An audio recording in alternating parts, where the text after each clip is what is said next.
Welcome to शुभमी classes दोस्तों। और देखिए आज का वीडियो आप सभी के लिए बहुत इंपॉर्टेंट है। अगर आप कभी आर्मी, जीडी, क्लर्क, ट्रेड्समैन यानी कि इनमें से कोई भी एग्ज़ाम है, क्योंकि आपको पता है आपके एग्ज़ाम में सबसे ज़्यादा जो है वो साइंस का पोर्शन पूछा जाता है।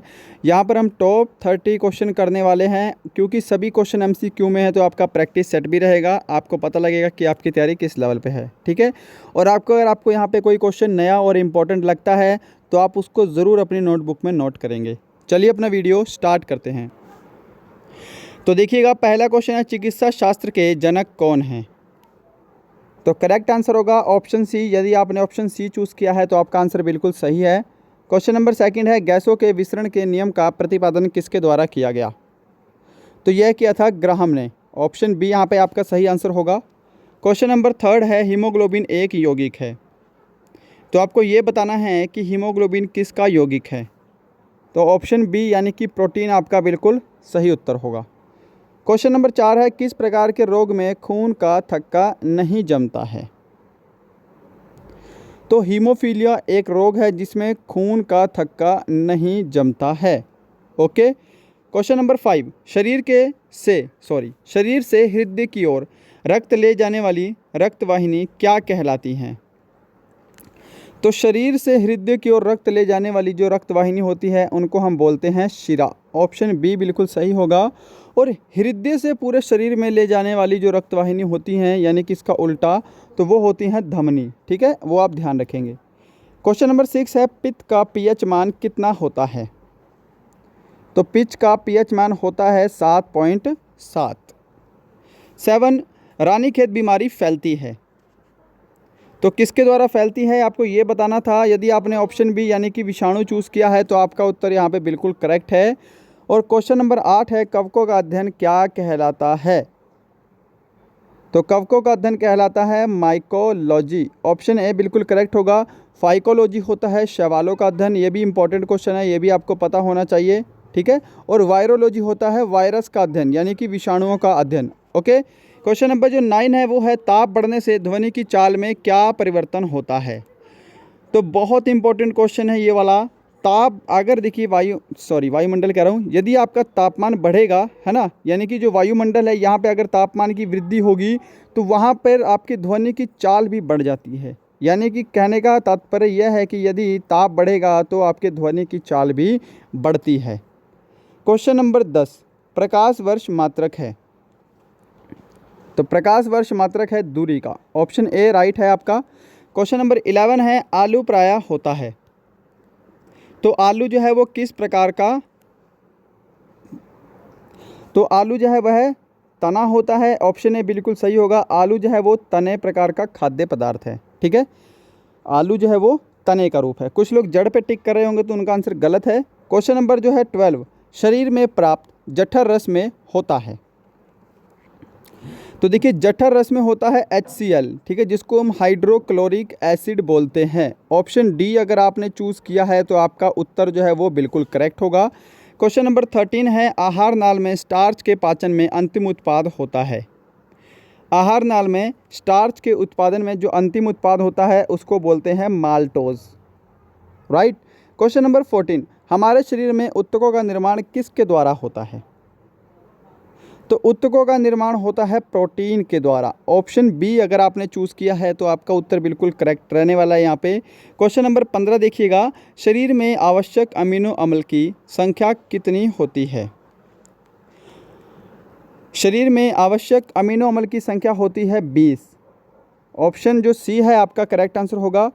और देखिए आंसर के लिए आपको ज़्यादा समय नहीं मिल रहा है, अगर आपको थोड़ा एक्स्ट्रा समय चाहिए तो आप वीडियो को पॉज कर लेना। ठीक है। और वीडियो ख़त्म होने के बाद आपका स्कोर कमेंट बॉक्स में भी चाहिए कि आपका स्कोर यहाँ पे कितना हुआ है 30 में से। क्वेश्चन नंबर 16 है, किस हार्मोन को जीवन रक्षक हार्मोन कहते हैं? तो जीवन रक्षक हार्मोन बोलते हैं एड्रिनल हार्मोन को। यदि आपने ऑप्शन बी को चूज़ किया है तो आपने बिल्कुल सही उत्तर चूज़ किया है। क्वेश्चन नंबर 17 है, DNA संश्लेषण का प्रतिपादन किसने किया? तो देखिएगा 3 प्रश्न है। ठीक है, एक है हमारा DNA की खोज अगर पूछेगा तो होगा आपका आंसर वाटसन एवं क्रिक। ठीक है, DNA की खोज। अगर आपको बोलेगा DNA संश्लेषण का प्रतिपादन किसने किया तो वो किया है कार्नबर्ग ने। ठीक है। और एक और है जीन यानी कि जेनेटिक कोड है, उस जेनेटिक कोड की खोज किसने की है ना, जेनेटिक कोड, तो आपका आंसर आएगा हरगोविंद खुराना। तो ये तीनों क्वेश्चन बहुत इंपॉर्टेंट है, एक दूसरे से सारे मेल खाते हैं, तो आपको पता होना चाहिए, है ना। क्वेश्चन नंबर जो है, सॉरी इसका डी का बता दूं तो न्यूटन आपको पता है गुरुत्वाकर्षण की खोज की थी। 18 बेंटिंग एवं वेस्ट द्वारा खोज की गई थी। तो बेंटिंग एवं वेस्ट ने इंसुलिन की खोज की थी, ऑप्शन बी हमारा बिल्कुल करेक्ट होगा। ठीक है, इंसुलिन की कमी से मधुमेह रोग होता है, ये भी आपको पता होगा, और ये इंसुलिन की कमी से होता है। ठीक है, और इंसुलिन अगर बढ़ जाए तो हाइपोग्लाइसीमिया रोग होता है।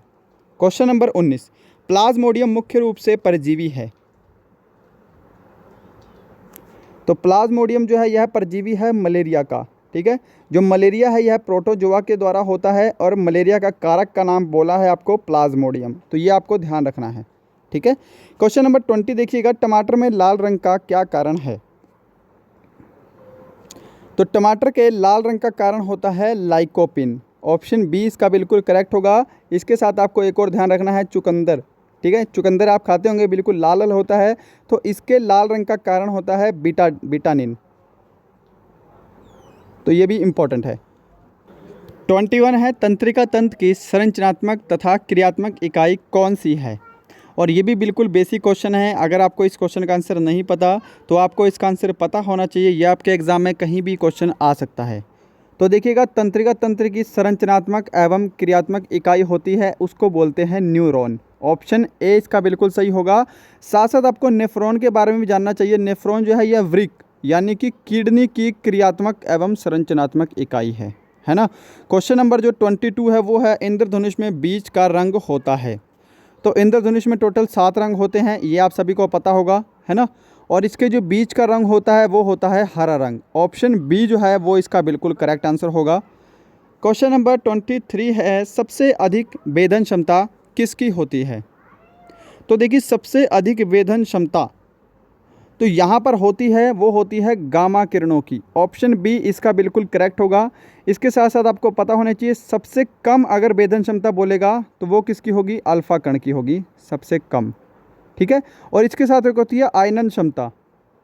आयनन क्षमता अगर बोलेगा सबसे कम, तो आयनन क्षमता सबसे कम होती है गामा किरण की, और सबसे अधिक होती है अल्फा किरण की, यानी कि ये अपोजिट हो जाते हैं वेधन क्षमता और आयनन क्षमता में। ठीक है, क्वेश्चन नंबर 24 है आपका, प्रकाश का सबसे अच्छा प्रवर्तक किसे माना जाता है।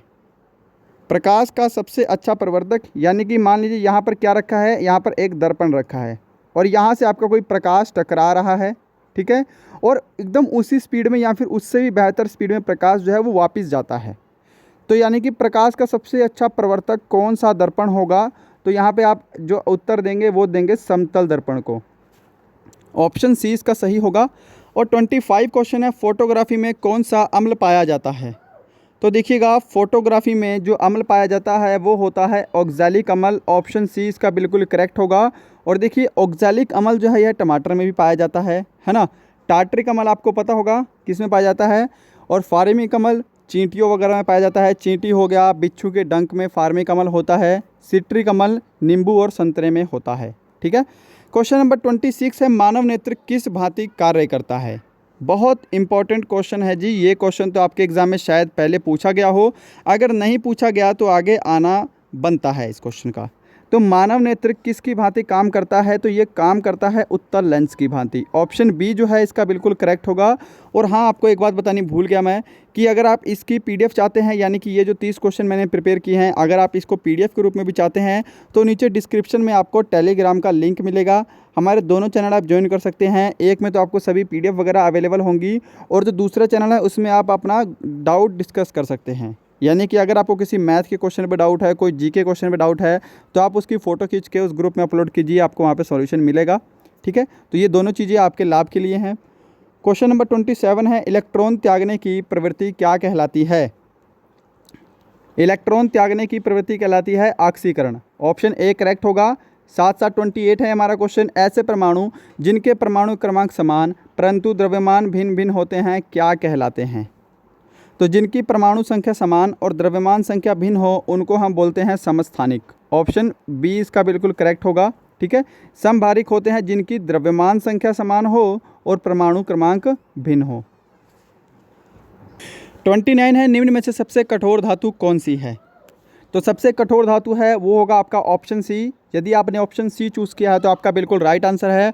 और क्वेश्चन नंबर 30 है, जो कि आपका लास्ट क्वेश्चन है आज का, सबसे उत्तम प्रकार का कोयला कौन सा होता है? वेरी इंपॉर्टेंट क्वेश्चन है। तो सबसे उत्तम प्रकार का कोयला होता है वो होता है एंथ्रासाइट। यदि आपने ऑप्शन बी चूज़ किया है तो वो आपका बिल्कुल करेक्ट आंसर होगा। तो गाइस ये थे आपके टॉप 30 क्वेश्चन। उम्मीद करूंगा वीडियो आपको ज़रूर हेल्पफुल लगा होगा। कमेंट बॉक्स में बताना है कि आपका स्कोर कितना है। मिलते हैं नेक्स्ट वीडियो में, तब तक के लिए bye bye and thank you.